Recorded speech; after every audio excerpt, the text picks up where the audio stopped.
ایک بہن نے مزید ایک کوشچن کیا تھا کہ کیا امام کے پیچھے مرد حضرات سورہ فاتحہ پڑھیں گے یا مقتدی امام کے پیچھے سورہ فاتحہ پڑھے گا یا نہیں؟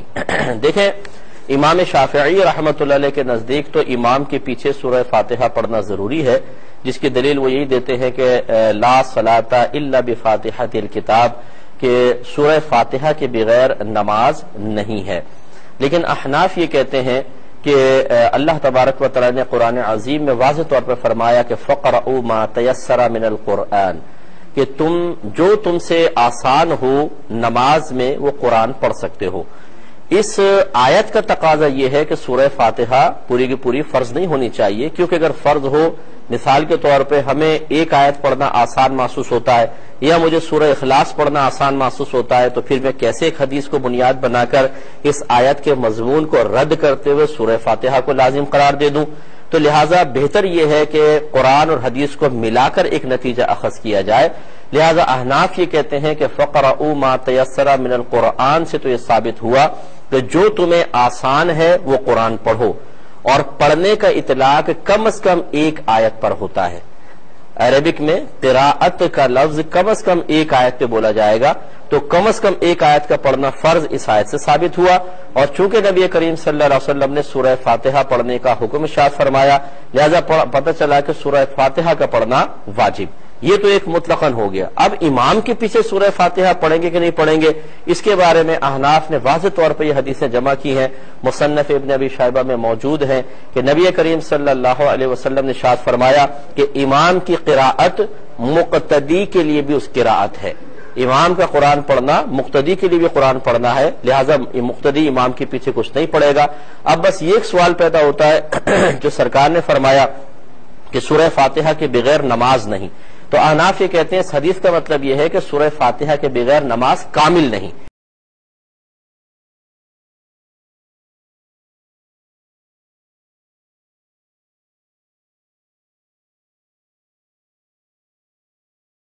آیا مقتدی جو ہے امام کے پیچھے کھڑا ہو کر جب نماز پڑھ رہا ہو تو کیا اس صورت میں بھی اس کے لیے لازم ہے کہ سورہ فاتحہ پڑھے؟ اس میں دو رائے ہو گئی، بلکہ تین۔ ایک رائے انتہائی ہے اور وہ فقہ حنفی کی طرف منسوب ہے کہ اگر آپ امام کے پیچھے مقتدی کی حیثیت سے نماز پڑھ رہے ہیں تو کسی بھی رکعت میں آپ سورہ فاتحہ نہیں پڑھیں گے۔ ایک دوسری بالکل برعکس رائے ہے، وہ امام شافعی رحمۃ اللہ علیہ کی ہے کہ ہر حالت میں، چاہے امام جہری رکعت پڑھا رہا ہو جس میں وہ بلند آواز سے سورہ فاتحہ پڑھ رہا ہو، اور چاہے وہ سری رکعت ہو، ہر حالت میں مقتدی کو بھی پڑھنی ہے۔ ایک تیسری رائے بین ہے، وہ امام مالک کی ہے رحمۃ اللہ علیہ، کہ جو سری رکعت ہے اس میں کہ امام بھی خاموشی سے پڑھ رہا ہے، مقتدیوں کو بھی پڑھنی چاہیے۔ جو جہری رکعت ہے جس میں کہ امام بلند آواز سے پڑھ رہا ہے، اس میں مقتدیوں کو خاموش رہ کر پوری توجہ جو ہے سننے پر صرف کر دینی چاہیے۔ اذا قرئ القرآن فاستمعوا له وانصتوا، جب قرآن پڑھا جا رہا ہو تو پوری توجہ اس کے پڑھنے پر مرکوز کر دو اور خود خاموش رہو۔ میرے اپنی رائے میں یہ تیسری رائے سب سے زیادہ صائب ہے، اور اس میں کسی طرح کی بھی کوئی پیچیدگی پیدا نہیں ہوتی۔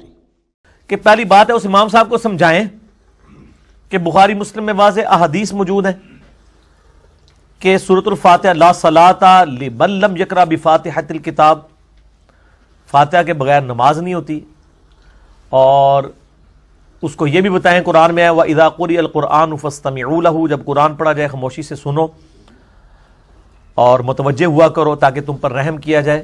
اس کے تحت آپ امام کے ساتھ ساتھ سورہ فاتحہ نہیں پڑھ سکتے۔ مسئلہ نمبر 84 میرا ریکارڈڈ ہے بڑی ڈیٹیل کے ساتھ۔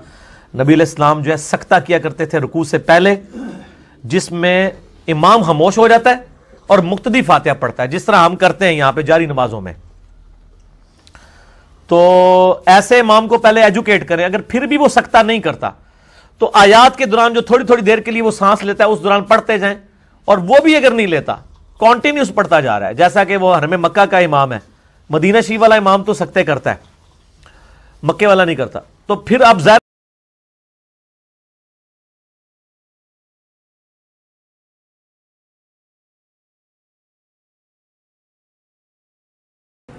کہہ رہے وہ جو حدیث آتا ہے کہ من لم یقرأ بفاتحۃ الکتاب لا صلاۃ لہ، جو فاتحہ نہیں پڑھتا اس کی نماز نہیں ہوتی. میں نے کہا یہ امام کے بارے میں ہے یا منفرد کے بارے میں ہے، کیونکہ جو مقتدی ہے نا، جب امام نے فاتحہ پڑھی تو گویا مقتدی نے پڑھ لی ہے، تو اس کو نہ پڑھنے والا کہہ ہی نہیں سکتے.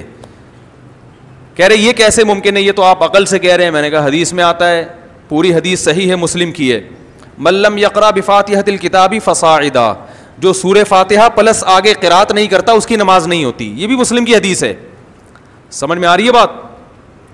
حدیث میں آتا ہے جو سورہ فاتحہ نہیں پڑھتا اور آگے قرات نہیں کرتا. تو میں نے کہا کیا امام کے پیچھے آپ سورہ فاتحہ کے علاوہ قرات کرتے ہو؟ کہنے لگے اس کا تو کوئی بھی قائل نہیں ہے. میں نے کہا اس سے پتہ چلتا ہے کہ جیسے یہاں آ رہا ہے نا کہ فاتحہ پلس قرات ضروری ہے، تو اس سے مراد امام اور منفرد. تو جس حدیث میں فاتحہ کا ہے اس سے بھی مراد کیا ہے؟ امام یا منفرد. مقتدی کی خود بخود ہو رہی ہے. اور اس پر واضح حدیث ہے، رسول اللہ صلی اللہ علیہ وسلم نے ارشاد فرمایا من کان لہ امام فقراءۃ الامام لہ قراءۃ، جس شخص کا کوئی امام ہو تو امام کی قراءت مقتدی کے لیے کافی ہے. اس حدیث کو ناصر الالبانی رحمہ اللہ نے صحیح قرار دیا ہے. سمجھ میں آ رہی ہے بات کہ نہیں آ رہی ہے؟ تو میں نہیں کہہ رہا کہ دوسری طرف دلیل نہیں ہے، لیکن یہ بھی بہت جاندار دلائل ہیں. اللہ کے نبی صلی اللہ علیہ وسلم نے فرمایا لا صلاۃ لمن لم یقرأ بفاتحۃ الکتاب، اس کی نماز نہیں جو سورۃ الفاتحہ نہ پڑھے. جو شخص سورۃ الفاتحہ نہ پڑھے اس کی نماز نہیں. جس چیز کے بارے میں آئے کہ نماز نہیں، اس سے معلوم ہوتا ہے کہ وہ نماز کا رکن ہے، اس کے بغیر نماز نہیں ہوتی ہے. اس حدیث کو امام البخاری اور مسلم نے روایت کیا ہے. تو امام کے پیچھے یا اکیلے میں مقتدی ہو یا منفرد ہو، اس کو سورۃ الفاتحہ ہر رکعت میں پڑھنا لازم ہے، اس کے بغیر نماز نہیں ہوتی ہے. بعض لوگ کہتے ہیں کہ نہیں امام کے پیچھے نہیں پڑھنا چاہیے، اور اہل علم کا اس میں اختلاف ہے. راجح قول اس میں یہ ہے کہ امام کے پیچھے سری اور جہری دونوں نمازوں میں سورۃ الفاتحہ پڑھنی چاہیے. نبی اکرم صلی اللہ علیہ وسلم فجر کی نماز پڑھا رہے تھے، آپ نے نماز کے بعد کہا لعلکم تقرؤون خلف امامکم، شاید کہ تم امام کے پیچھے پڑھتے ہو. صحابہ نے کہا ہاں اللہ کے رسول، ہم جلدی جلدی پڑھتے ہیں، ہم جلدی جلدی پڑھتے ہیں. آپ نے فرمایا لا تفعلوا الا بفاتحۃ الکتاب، مت کرو ایسا، سوائے سورہ فاتحہ کے مت پڑھو، اس لیے کہ اس کی نماز نہیں جو سورہ فاتحہ نہ پڑھے. اس کو امام ابو داؤد اور نسائی وغیرہ نے روایت کیا. اس حدیث سے معلوم ہوتا ہے کہ فجر کی نماز میں جہری نماز ہونے کے باوجود، امام کے پیچھے ہونے کے باوجود، آپ نے بقیہ تمام صورتوں کے پڑھنے سے منع کیا اور سورۃ الفاتحہ کے پڑھنے کا حکم دیا. اور وجہ کیا بتائی؟ اس کے بغیر نماز نہیں. تو معلوم ہے کہ جہری نماز میں بھی پڑھنا چاہیے، مقتدی کو پڑھنا چاہیے، امام کے پیچھے پڑھنا چاہیے، امام کے پیچھے پڑھنا چاہیے. بعض لوگ کہتے ہیں اللہ تعالیٰ نے قرآن کریم میں فرمایا وَإِذَا قُرِئَ الْقُرْآنُ فَاسْتَمِعُوا لَهُ وَأَنصِتُوا لَعَلَّكُمْ تُرْحَمُونَ، کہ جب قرآن پڑھا جائے تو دھیان سے سنو اور چپ رہو تاکہ تم پر رحم کیا جائے. تو اس آیت سے معلوم ہوتا ہے کہ امام کے پیچھے نہیں پڑھنا چاہیے. دیکھیے یہاں پر اس آیت میں امام وغیرہ کا کوئی تذکرہ بھی نہیں ہے، اس میں مجرد قرآن پڑھنے کا ذکر ہے. جب قرآن پڑھا تو کیا امت میں کوئی اس پر عامل ہے کہ ایک آدمی قرآن پڑھ رہا ہو تو دوسرا کچھ بھی بات نہ کرے، چپ رہے اور دھیان سے سنے، اس کے لیے واجب ہے؟ وہ اس کا قائل نہیں ہے.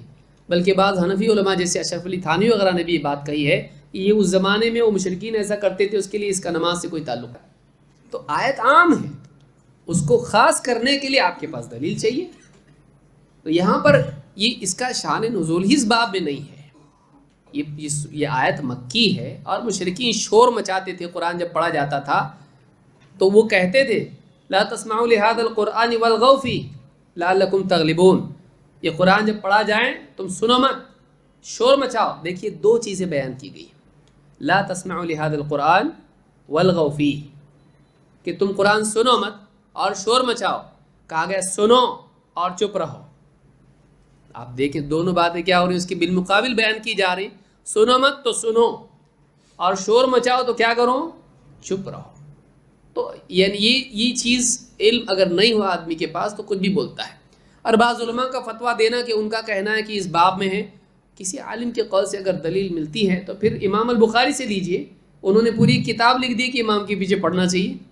عمر ابن خطاب کا آپ نام لیتے ہیں طلاق کے مسئلے میں، فلاں مسئلے میں، تو آپ حضرت عمر ابن خطاب رضی اللہ عنہ کو دیکھیں، ان کا فتویٰ سے پوچھا کسی نے ہم امام کے پیچھے بھی پڑھیں، کہا ہاں امام کے پیچھے بھی پڑھو. تو ابھی کس کا فتویٰ ہے؟ خلیفہ راشد کا نہیں ہے. تو مسائل میں اختلاف ہوتا ہے، اس کی بنیاد پر کسی کو گمراہ نہیں بولنا چاہیے. دلیل کا تقاضا یہ ہے کہ امام کے پیچھے پڑھنا چاہیے. لہذا یہ مسئلہ ہے کہ امام کے پیچھے سورہ فاتحہ پڑھنا ضروری ہے یا نہیں. تو یہ ہے کہ نماز 5 نمازیں ہیں اور کچھ میں قرات بالجہر، یعنی پہلی 2 رکعت میں قرات کرنا، آواز کے ساتھ کرنا واجب ہے. جیسے نماز فجر ہے، مغرب ہے اور عشاء، ان میں پہلی 2 رکعت میں آپ کو تھوڑا سا بلند آواز کے ساتھ جو ہے وہ قرات کرنی چاہیے. اور ظہر اور عصر میں پہلی 2 رکعت میں آہستہ ہے. لیکن اگر آپ نماز جماعت کے ساتھ پڑھ رہے ہیں تو آپ ہر صورت میں 5 نمازوں میں آپ پہلی 2 رکعت میں قرات نہیں کر سکتے. قرات کا مطلب یہ ہے کہ سورہ فاتحہ اور دوسری صورت کوئی بھی آپ پڑھتے ہیں تو آپ نہیں پڑھیں گے، بلکہ امام ہی آپ کی طرف سے پڑھ رہا ہے. لہذا اس مسئلے کو سمجھیں. اگر مسئلے کو نہیں جانتے تھے اور پڑھ لے تھے تو کوئی مسئلہ نہیں ہے، آپ کی نماز ٹھیک ہے. لیکن مسئلہ جاننے کے بعد پھر آپ پڑھتے ہیں تو آپ کی نماز ٹھیک نہیں ہے. لہذا آپ جو ہے وہ جو مسائل انسان کی زندگی میں آتے ہیں ان کا سیکھنا ہر انسان پر واجب ہے. لہذا اس مسئلے کو بھی آپ سمجھ لیں کہ اگر آپ امام کے پیچھے سورہ فاتحہ کی تلاوت جانتے ہوئے مسئلے کو کرتے ہیں تو پھر آپ کی نماز باطل ہے.